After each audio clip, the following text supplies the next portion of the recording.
नमस्कार, मैं हूं आपके साथ प्रगति और आप देख रहे हैं टोटल टीवी। बहुत बहुत स्वागत है आप सभी का हमारे खास कार्यक्रम दिल्ली के दंगल में। नजदीक आता दिल्ली विधानसभा का चुनाव हर रोज नए घटनाक्रम से होकर गुजर रहा है। दिल्ली बीजेपी और आम आदमी पार्टी के बीच शराब घोटाले को लेकर वार पलटवार जारी है। एक तरफ राज्यसभा सांसद संजय सिंह शराब घोटाले को पूरी तरह से फर्जी बता रहे हैं, दूसरी ओर बीजेपी का कहना है कि अगर मामला फर्जी था तो हजारों करोड़ों का नुकसान आखिर क्यों और कैसे हुआ। हालांकि गृह मंत्रालय से ईडी को केस चलाने की मंजूरी मिलने के बाद दिल्ली की सियासत में अब नया मोड़ आ गया है। ऐसे में चुनावी समर में तमाम सवाल खड़े हो रहे हैं। सवाल ये कि शराब नीति मामले की सच्चाई आखिर क्या है। सवाल यह भी कि शराब नीति घोटाले को लेकर चल रही आरोप प्रत्यारोप की लड़ाई में जीत किसके पक्ष में जाएगी। अंपायर बनी जनता किसके पक्ष में फैसला सुनाएगी। आज चर्चा इन्हीं कुछ सवालों के जवाब ढूंढने की कोशिश में करेंगे।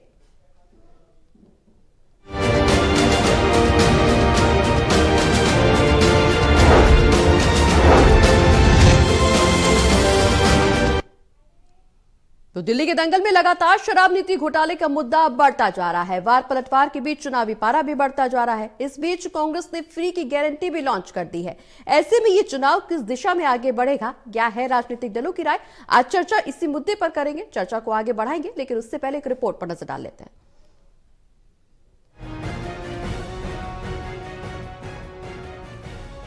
दिल्ली में पार्टी कार्यालय में प्रेस कॉन्फ्रेंस करने पहुंचे आम आदमी पार्टी के राज्यसभा सांसद संजय सिंह ने गृह मंत्रालय की ईडी को केस चलाने की मंजूरी के बाद पलटवार किया और शराब घोटाले को पूरी तरह से फर्जी बताया।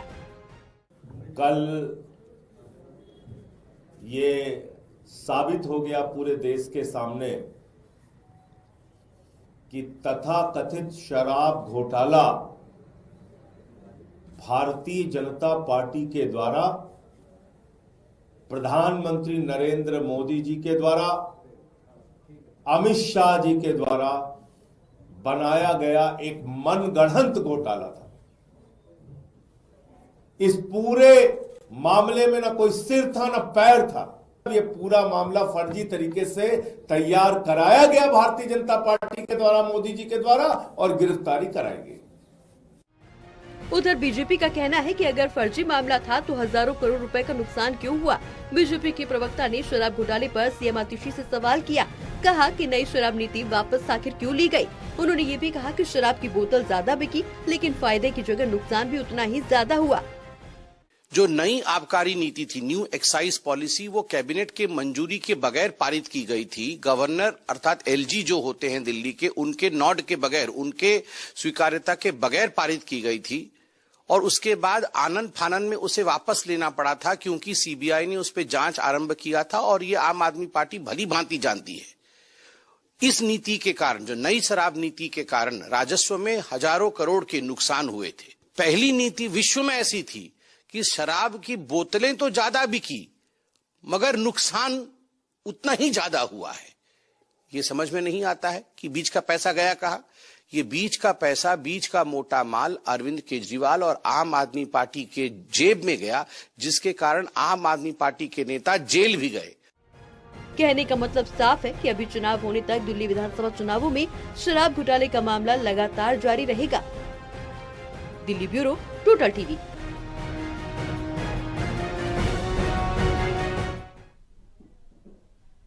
तो कथित शराब नीति घोटाले पर केस चलाने की मंजूरी तो ईडी को मिल गई है, लेकिन सियासत भी अब बढ़ती जा रही है। आज चर्चा इसी मुद्दे पर होगी। चर्चा करने के लिए आज हमारे साथ, हमारे बीच में जो मेहमान जुड़ रहे हैं वो है दिल्ली बीजेपी के प्रवक्ता जयप्रकाश जी, आम आदमी पार्टी के प्रवक्ता सर्वेश मिश्रा जी और दिल्ली कांग्रेस के प्रवक्ता इंजीनियर राजकुमार पासवान जी। आप सभी का बहुत बहुत स्वागत है। सभी के साथ चर्चा को आगे बढ़ाएंगे, लेकिन सबसे पहला सवाल आम आदमी पार्टी के प्रवक्ता सर्वेश मिश्रा जी से। शराब घोटाला पूरी तरह से फर्जी बताया जा रहा है। संजय सिंह ने हाल ही में प्रेस कॉन्फ्रेंस की, बीजेपी पर तमाम आरोप लगाए, घोटाले को फर्जी बता रहे हैं। अगर घोटाला फर्जी है तो करोड़ों रुपए का नुकसान आखिर कैसे।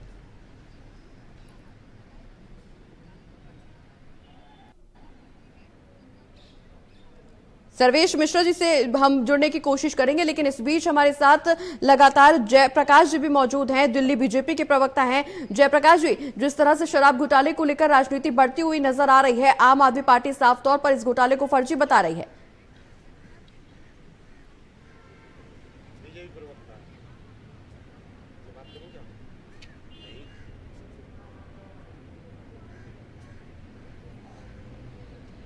तो मेहमान हमारे साथ जुड़ रहे हैं लगातार, लेकिन शराब घोटाले पर वार पलटवार लगातार जारी है। शराब घोटाले को एक तरफ पूरी तरह से फर्जी बताया जा रहा है आम आदमी पार्टी की तरफ से, लेकिन ऐसे में बीजेपी लगातार हमलावर होती हुई नजर आ रही है। हमारे साथ तीनों राजनीतिक दलों के मेहमान जुड़ रहे हैं, कांग्रेस के मेहमान भी जुड़े हुए हैं इस दौरान। इंजीनियर राजकुमार पासवान जी, राजकुमार जी, शराब घोटाले को लेकर के राजनीति बढ़ती हुई नजर आ रही है। दिल्ली में विधानसभा चुनाव किस ओर आगे बढ़ता हुआ नजर आएगा?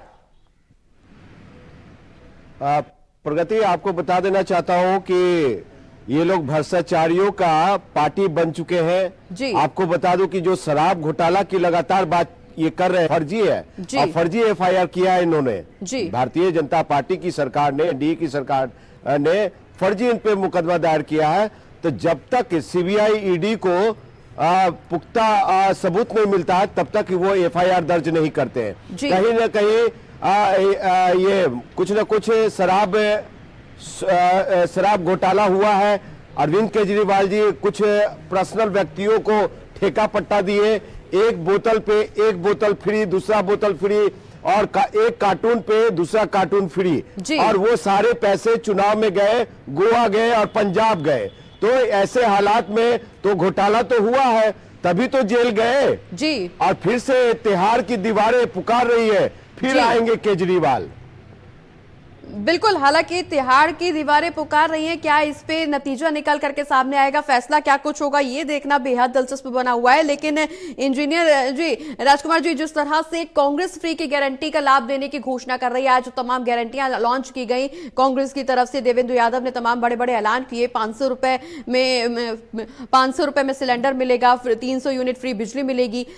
क्या इन योजनाओं के बल पर अब कांग्रेस चुनाव जीत पाएगी? जो आप योजना की बात कर रहे हैं वो योजना मैं दिखा रहा हूं, आप देख सकते हैं, ये देख सकते हैं आप जी। हम लोग देश की सबसे पुरानी पार्टी है और ये पार्टी जो कहती है सो करती है। और ये अरविंद केजरीवाल की तरह जुमलेबाज नहीं और झूठ बोलने की पार्टी नहीं। एक तरफ जुमलेबाजों की सरकार है, दूसरी तरफ झूठ बोलने वाली की सरकार है। देखिए, गंगा सफाई हुई नहीं जी, जमुना सफाई हुआ नहीं। भारतीय जनता पार्टी गंगा सफाई की बात करती है, ये आम आदमी पार्टी यमुना सफाई करने की बात करती है। टोयोटा जापान की बात कर रहे थे, स्कूल की बात कर रहे थे, नौकरी और रोजगार की बात कर रहे थे, लेकिन क्या हुआ, ये घोटाला में सम्मिलित हो गए। और आपको बता दूं कि मैं आम आदमी पार्टी में पहले था और आम आदमी पार्टी में रहते हुए मैंने आरटीआई लगाया था मोहल्ला क्लिनिक पे तो बुरारी का मोहल्ला क्लिनिक का मैंने पूछा कि भाई उस मोहल्ला क्लिनिक का रेंट कितना है, वो रेंट पे था तो उन्होंने बताया कि 32,000 रुपया। और मॉडल टाउन का मैंने पूछा कि वहां का रेंट कितना है, तो 12,000 रुपया, जबकि सेम एरिया था, उतना ही एरिया। तो ये बताइए, पॉश एरिया में 12,000 रुपया, रूरल एरिया में 32,000 रुपया। तो ये तो घोटालेबाजों की सरकार है और ये शीश महल वालों की सरकार है, ये जनता की सरकार नहीं है, आम आदमी की सरकार नहीं है और गरीब शोषित वंचितों की सरकार नहीं है। हमारी पार्टी जो कहती है सो करती है, कांग्रेस पार्टी बिल्कुल। लेकिन राजकुमार जी, सवाल ये है कि जब जो फ्री का लाभ आम आदमी पार्टी जनता तक पहुंचा रही है, उन्हीं फ्री के लाभों में को रेनोवेट करके कांग्रेस अब पेश कर रही है, क्या इसके अलावा कांग्रेस के पास अपनी कोई योजना नहीं है जिसके बल पर वो चुनावी मैदान में हो? देखिए, अब लोहा को लोहे से काटना होगा ना जी। अब ये फ्री का आदत लगा दिए तो फ्री हमको भी देना पड़ेगा जी। टोयोटा जापान दिल्ली को बनाया, ये फ्लाईओवर ब्रिज, स्कूल बनाए, विश्वविद्यालय बनाए, ये कितने स्कूल, कितने विश्वविद्यालय, कितने फ्लाईओवर बनाए। और जो जिन फ्लाईओवर की बात कर रहे हैं उनके सिर्फ शिला जी के फ्लाईओवर प्रपोज किया हुआ है, पास किया हुआ, उसके सिर्फ फीते काटे हैं इन्होंने। सिग्नेचर ब्रिज ले लो और भी ब्रिज आप ले लो, सभी के फीते काटे इन्होंने काम कहाँ किया अपना शीश महल बनाने के अलावा। और आम आदमी पार्टी के लोग इतने बेशरम है कि वो कहते हैं कि फर्जी मुकदमा हुआ है, मुझे हमारे नेता को ये जेल भेजा गया है फर्जी मुकदमे में। तो संजय सिंह पे भी फर्जी मुकदमा हुआ, सत्येंद्र जैन उतने दिन तक सलाखों के पीछे रहे, मनीष सिसोदिया। अब पहली बार, कमाल की बात है कि पहली दफा ऐसा शिक्षा मंत्री हुए जो एक तरफ शिक्षा भी बांट रहे हैं और दूसरी तरफ दारू भी बांट रहे हैं। तो बड़ा कमाल की बात है। तो ये सरकार किस तरह की सरकार है, चाल चलित और चेहरा इनका दिल्ली और देश के सामने आ चुका है। और इस बार पूर्ण बहुमत वाली सरकार कांग्रेस पार्टी की बनने जा रही है। बिल्कुल राजकुमार जी, लेकिन हाल ही में जो संजय सिंह की तरफ से प्रेस कॉन्फ्रेंस की गई उसमें साफ तौर पर केजरीवाल, मनीष सिसोदिया और संजय सिंह की खुद की गिरफ्तारी को अवैध बताया गया है। साथ ही साथ इस बात का जिक्र भी किया जा रहा है कि प्रधानमंत्री नरेंद्र मोदी और गृह मंत्री अमित शाह माफी मांगे इन लोगों से। देखिए, आपको बता दूं कि वो राष्ट्रीय लेवल की चर्चा थी, एनडीए गठबंधन की बात थी। और वो एनडीए गठबंधन देश को बचाने के लिए और एक फांसीवादी सरकार को रोकने के लिए थी। अब जो फैक्ट्स है तो उसमें उस फैक्ट्स पे तो पार्टी स्टैंड कर रही है। पहले ये कह रहे थे कि आपके नेता कहाँ है, राष्ट्रीय नेता लोग दिख नहीं रहे। आज राष्ट्रीय नेता लोग सड़कों पे दिखने लगे, सभाओं में दिखने लगे, तो इनकी छाती फट रही है, इनको पेट में दर्द हो रहा है, रात को नींद नहीं आ रही है। जिस तरह से संदीप दीक्षित जी नई दिल्ली सीट पे नामांकन फाइल किया है, साफ जाहिर होता है कि नई दिल्ली सीट के लोग सभी लोग मन बना चुके हैं कि इस बार केजरीवाल का सुपड़ा साफ हो जाएगा। और वहां से आपने लगातार आम आदमी पार्टी के तमाम बड़े नेता साफ तौर पर आरोप लगा रहे हैं। हालांकि इस पर अब मानहानि का केस भी संदीप दीक्षित की तरफ से दर्ज किया गया। साफ तौर पर आरोप लगाया गया कि बीजेपी के साथ मिल करके पैसे लेकर के चुनाव लड़ा जा रहा है। देखिए प्रगति जी, मैं इतना जरूर कहना चाहूंगा कि एक चीज आम आदमी पार्टी वाले लोग साफ करें, ये क्या ये सीएजी की रिपोर्ट झूठी है? जो 2000 करोड़ का जो ये घोटाला है सामने, क्या ये फर्जी है? इसे भी ये फर्जी बताएंगे। आपको बता दूं, सिर्फ ये देखिए 2013 में ये सरकार 49 दिन का बनाया इन्होंने, बिजली पानी फ्री कह करके। 15 में भी इन्होंने चुनाव लड़ा, बिजली पानी फ्री कह करके। और अब भी ये फ्री। देखिए जो लेबर कार्ड बने, जो लेबर कार्ड इन्होंने लाखों लाख बनाया, उन लेबरों के अकाउंट में पैसे नहीं गए। अभी 1000 रुपया डाला है इन्होंने, अभी 15 साल में एक बार 1000 रुपया डाला है इन्होंने। वो लेबर मजदूरों के साथ धोखा है। ये जो वृद्ध महिलाएं, वृद्धा पेंशन है, तो वो नहीं दे रहे हैं। आपको बता दो, आप करें हर एक महिलाओं को 2100 रुपये देंगे। तो ये कहीं ना कहीं पंजाब में तो आप महिला बेटियों को दे नहीं रहे हैं। और हम लोग जो प्यारी दीदी योजना लाए हैं, उसमें तो कई राज्यों में हमारी सरकार है और गठबंधन वाली भी सरकार है, वहां पे हम लोग प्यारी दीदी योजना के तहत महिला बेटियों को, वृद्धों को हम लोग पैसा दे रहे हैं। और आपको बता दूं, सबसे आश्चर्यचकित है कि दिल्ली गैस चैम्बर बन चुका है। दिल्ली पे ना भारतीय जनता पार्टी के लोग गंभीर हैं और ना ये। और आपको बता दूं कि ये एक क्लास सीटों, थर्ड क्लास सिटी बनाने का काम किया है आम आदमी पार्टी और भारतीय जनता पार्टी के लोग ने। बिल्कुल राजकुमार जी, सवाल ये भी कि हाल ही में प्रेस कॉन्फ्रेंस की गई थी संबित पात्रा की तरफ से, उसमें आरोप ये लगाया गया था कि आतिशी ने हाल ही में एक जो इंटरव्यू दिया है उसमें उन्होंने साफ तौर पर इस बात का जिक्र किया कि अगर सरकार आम आदमी पार्टी की दोबारा से बनेगी तो शराब नीति को फिर से लागू किया जाएगा। सवाल यह है कि शराब नीति को लेकर के निश्चित तौर पर इसे फर्जी बताया जा रहा है, दोबारा से लागू करने की मांग की जा रही है, लेकिन अब इस पर कांग्रेस का क्या स्टैंड हो गया? क्या शराब नीति को लेकर के कांग्रेस अपना पक्ष रखेगी? क्योंकि शराब नीति को लेकर के अभी तक कांग्रेस की तरफ से ऑफिशियल कोई बयान सामने नहीं आया है।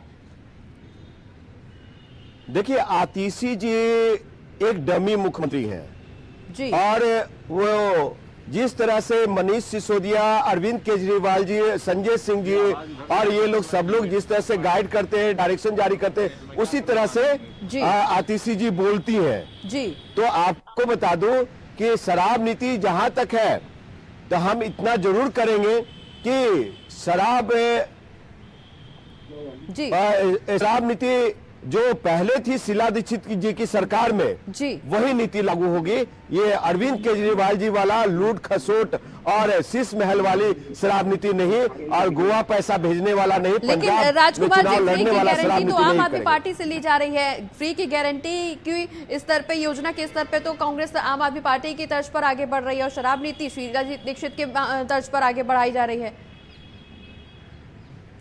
देखिए, शीला दीक्षित जी हमारे जो कांग्रेस पार्टी की सरकार थी, जिस समय जी। शराब नीति थी, जी। उस समय शिक्षा को महत्व दिया जाता था और शराब को सेकेंडरी रखा जाता था। जी। लेकिन यहाँ पे केजरीवाल सरकार में आम आदमी पार्टी की सरकार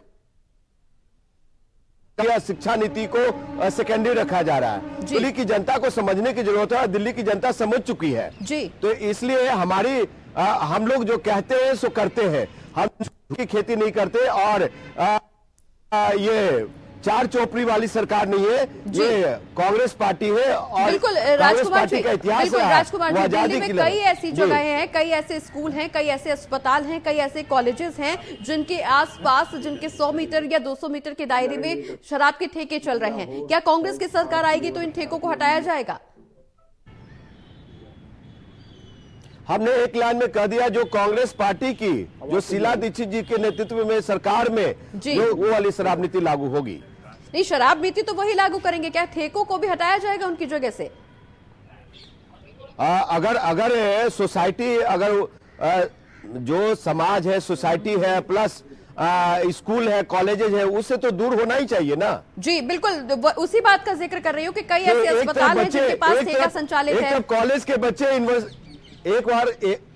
कॉलेज के बच्चे कॉलेज करके निकल रहे हैं, दूसरी तरफ शराब के ठेके पे जा रहे हैं। वैसी नीति आप चाहते हैं क्या, जिस तरह से आम आदमी पार्टी चला रही है? तो इसी बात का तो हमारी जिक्र किया कांग्रेस पार्टी इसी नहीं बात का तो चाहती। सवाल कांग्रेस से पूछा जा रहा है, क्या इन जगहों ठेकों के परिवर्तन किए जाएंगे? अगर कांग्रेस की सरकार आएगी तो इन जगहों से ठेकों को हटा के दूसरी जगह शिफ्ट किया जाएगा? बिल्कुल बिल्कुल, पार्टी विल बी डिसाइड। जी अच्छा, जिस तरह से प्रदूषण का जिक्र आपने किया कि आम आदमी पार्टी के कार्यकाल में राज्य में प्रदूषण स्तर काफी ज्यादा बढ़ गया है। आज भी हमने देखा ग्रैब का चौथा चरण लागू हो गया है। चौथे चरण के तहत जो प्रतिबंध है वो दिल्ली में लागू किए गए हैं प्रदूषण को कम करने के लिए, क्योंकि हमने अक्सर देखा है राजधानी दिल्ली का प्रदूषण दुनिया में नंबर 1 पर है। देश में बेहतर स्तर पर पहुंचता जा रहा है ये प्रदूषण का लेवल। जिस तरह से प्रदूषण को कम करने के लिए आम आदमी पार्टी की तरफ से तमाम दावे किए जा रहे हैं, आने वाले समय में अगर कांग्रेस की सरकार बनेगी तो प्रदूषण को खत्म करने के लिए या कम करने के लिए क्या कुछ प्रयास किए जाएंगे, क्या कुछ कदम उठाए जाएंगे? प्रगति जी, सबसे पहले बात इस बात को समझने की जरूरत है दिल्ली की जनता को और देश की जनता को जी, कि पहले तो ये केजरीवाल सरकार एलिगेशन लगाती थी कि भाई पंजाब में कांग्रेस की सरकार है, हरियाणा में बीजेपी की सरकार है जी। लेकिन अब तो सरकार पंजाब में आम आदमी पार्टी की सरकार है, दिल्ली में भी आम आदमी पार्टी की सरकार है, पराली जलाए जा रहे हैं, ये भारतीय जनता पार्टी की सरकार हरियाणा में। तो हरियाणा पंजाब दोनों मिलकर के दिल्ली की जनता के साथ खेल खेल रही है। और यहाँ नगर निगम में जो नगर निगम ये बीजेपी के पास था, ये लोग भी 15 साल से यहाँ पे नगर निगम में काबिज रहे हैं। तो दोनों दोषी है इस प्रदूषण को लेकर के। अब प्रदूषण अगर बढ़ रही है इसमें इन लोग का कोई भी कंट्रोल करने के लिए ऐसा रोड मैप नहीं है, ऐसा कोई मतलब कि युक्ति नहीं है इनके पास। बिल्कुल, कांग्रेस का रोड मैप क्या है राजकुमार जी? कांग्रेस का रोड मैप क्या है? आपस में लड़ रहे जी जी, कांग्रेस का रोड मैप क्या है? कांग्रेस की युक्ति क्या है? प्रदूषण को कैसे कम किया जाएगा? देखिए, जरूर हम लोग ये कांग्रेस पार्टी चाहती है कि यहाँ पे जो दिल्ली की 2 करोड़ आवाम है, 2.5 करोड़ आवाम है, उनको स्वच्छ हवा मिले जी, प्रदूषित रहित दिल्ली बने, गैस चैम्बर ना हो। और इस पे हमारी बड़ी प्लान है। और आपको बता दूं कि दिल्ली की के लिए हम लोग ऐसा नहीं है कि केजरीवाल दे रहे हैं 200 यूनिट, तो हम लोग 300 यूनिट बिजली बिल फ्री देंगे जी, ठीक है? ये 300 यूनिट देंगे। आपको बता दो कि फिर दिल्ली की जनता के लिए हम लोगों ने लाया है जी ये फ्री 500 रुपए में गैस सिलेंडर दूंगा मैं। गैस सिलेंडर दिया जाएगा, राशन किट फ्री दी जाएगी। कई आप ही ने अभी कहा कई राज्य ऐसे हैं जहां पर कांग्रेस की सरकार है, कहां पर 500 रुपए का सिलेंडर दिया जा रहा है। देंगे जी बिल्कुल, कई राज्य ऐसे हैं राजकुमार जी जहां आपने जिक्र किया कि कांग्रेस की सरकार है। किन राज्यों में 500 रुपए का सिलेंडर दिया जा रहा है? ये इनकी सरकार है, आम आदमी पार्टी की सरकार। अगर पंजाब में दे रहे हो अगर 500 रुपए में सिलेंडर, तो आप बता दें सर। आम आदमी पार्टी का जिक्र नहीं हो रहा है, यहाँ पे कांग्रेस की बात हो रही है। आपने बोला अभी कि कांग्रेस की कई राज्यों में सरकार है, किन राज्यों में 500 रुपए का सिलेंडर दिया जा रहा है? बहुत सारे राज्यों में है, जो कि ये सरकार अपनी तय कर रखा है पैमाना और उसके अनुसार दिया जा रहा है। गैस कम करके, गैस की रेटें कम है और उसके अनुसार दिया जा रहा है। और यहाँ पे जो कांग्रेस वादा की है कि 500 रुपया में हम सिलेंडर देंगे, तो हम लोग वादा जो करते हैं वो निभाते हैं। बिल्कुल बिल्कुल बिल्कुल राजकुमार जी, सवाल ये भी कि 500 रुपए जो गैस सिलेंडर देने का वादा किया जा रहा है, निश्चित तौर पर अगर कांग्रेस की सरकार आएगी तो जनता का इसका लाभ मिलेगा, लेकिन सवाल ये भी कि ये 500 रुपए में फ्री गैस सिलेंडर पाने वाले जो दायरे हैं, क्या इसके पीछे कोई टर्म्स एंड कंडीशन लागू की जाएगी या फिर ये हर वर्ग को दिया जाएगा? देखिए, सारी सिस्टम होती है और योजनाएं होते हैं और उस पे काम किया जाता है, वर्क किया जाता है। तो बिल्कुल बिल्कुल हम लोगों ने वर्क करा लेकिन है, ये योजना का जो ऐलान किया गया है, चुनावी घोषणा की गई है, उसके पीछे कुछ तो भूमिका बनाई गई होगी, कुछ तो युक्ति लगाई गई होगी जिसकी वजह से कांग्रेस इतना बड़ा ऐलान किया। निश्चित तौर पर इन्हीं चुनावी वादों के पक्ष में आकर के जनता आपको वोट देगी, तो अगर इसके पीछे आपने इतना बड़ा ऐलान किया है तो कुछ ना कुछ रूपरेखा तो जरूर बनाई गई होगी। प्रगति जी, रूपरेखा तय किया जा चुका है ये। और आपको बता दूं जी कि मोदी जी का जुमला नहीं है जी कि 15 लाख रुपए खाते में और 2 करोड़ रोजगार जी, ये आज तक मिला नहीं। बिल्कुल, केजरीवाल साहब जो नौकरी देने का वादा किया था वो नौकरी दिया नहीं, दिल्ली के बेटा और बेटियों को विश्वविद्यालय खोला नहीं, स्कूल शिला जी जितना बनाई थी उससे ज्यादा बना नहीं पाए जी। तो ये अगर क्योटो जापान जैसा सुंदर दिल्ली अगर दिख रही है तो कांग्रेस पार्टी की देन है और कांग्रेस पार्टी ने बिल्कुल राजकुमार जी, हालांकि ये मोदी जी जैसा जुमला या आम आदमी पार्टी जैसा जुमला नहीं है। निश्चित तौर पर हम उम्मीद करते हैं कि कांग्रेस की सरकार आएगी तो आने वाले समय में जनता को 500 रुपए का गैस सिलेंडर मिलेगा, फ्री राशन किट भी मिलेगी, 300 यूनिट बिजली भी फ्री मिलेगी। लेकिन इसके पीछे की रूपरेखा क्या है? सवाल बस इतना, क्या ये हर वर्ग को 500 रुपए में सिलेंडर दिया जाएगा या उसके पीछे कोई टर्म्स एंड कंडीशन लागू होंगी? यहाँ पे मैंने कोई टर्म्स एंड कंडीशन हर एक वर्ग को दिया जाएगा, हर घर तक पहुंचेगी 500 रुपए की गैस सिलेंडर। चलिए, बहुत बहुत शुक्रिया राजकुमार जी, आप हमारे साथ जुड़े, अपनी बातें जनता तक पहुंचाई। राजकुमार पासवान जी हमारे साथ जुड़े थे, इन्होंने साफ तौर पर इस बात का जिक्र किया कि हर वर्ग को अगर कांग्रेस की सरकार बनेगी तो 500 रुपए में गैस सिलेंडर दिया जाएगा, फ्री राशन किट दी जाएगी, इसके साथ साथ 300 यूनिट फ्री बिजली भी दी जाएगी। हालांकि अभी भी बॉल जनता के पाले में ही है। 8 फरवरी को जब नतीजे सामने आएंगे, जनता किसके पक्ष में वोट करेगी, किसको दिल्ली की सरकार बनाएगी, ये देखना बेहद दिलचस्प बना हुआ है।